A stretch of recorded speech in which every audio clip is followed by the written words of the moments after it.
Hi అండి. అందరికీ నమస్కారం. Welcome back to another video. ఈరోజు మన ఛానల్‌లో అయితే నేను ప్లెయిన్ బిర్యానీ అనేది చేయబోతున్నానండి. ఎప్పుడూ మనం చేసుకునేటట్టుగా కాకుండా ఈరోజు నేనైతే కొత్తిమీరతో కొంచెం బిర్యానీ అనేది చేశాను. మీరు కూడా చూడండి ఎలా చేశాను ఏంటి అనేది. మనం వీడియోలోకైతే వెళ్ళిపోదాం. ఫస్ట్‌గా అయితే నేను ఒక బాండీ అయితే తీసుకొని దానిలో ఆయిల్ అయితే వేసుకున్నాను. ఆయిల్ హీట్ అయిన తర్వాత పచ్చిమిర్చి అలాగే బిర్యానీ సామాన్లుంటాయి కదా! అవి వేసి బాగా ఫ్రై చేసుకున్నాను. అలాగే అల్లం వెల్లుల్లి పేస్ట్ ఒక స్పూన్ వేసుకున్నాను. అది కూడా బాగా ఫ్రై చేసుకున్నానండి.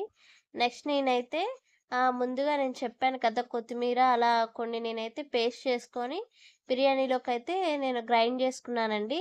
సో, నేను అవేమేమి వేసుకున్నానంటే ఒక కొంచెం ఒక 2 కట్టల మందంలో కొత్తిమీర, అలాగే టమాటా, ఉల్లిపాయలు ఈ 3 కూడా నేను మిక్స్ చేసుకొని పేస్ట్ చేసుకున్నానండి. పేస్ట్ చేసుకున్న తర్వాత ఇలాగా బాగా ఫ్రై చేసుకున్నాను.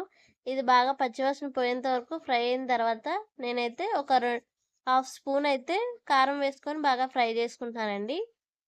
అలాగే కొంచెం నేనైతే పసుపు వేసుకొని బాగా నేనైతే ఫ్రై చేసుకుంటున్నాను. ఇలా పచ్చివాసన పోయేంత వరకు మొత్తాన్నయితే బాగా ఫ్రై చేసుకోవాలి. ఇలా ఫ్రై అయిన తర్వాత నేనైతే ఒక 2:30 గ్లాసులైతే బిర్యానీకి తీసుకుంటున్నానండి. అలాగే వాటర్ కూడా నేను 3:30 అయితే తీసుకుంటున్నాను వాటరు.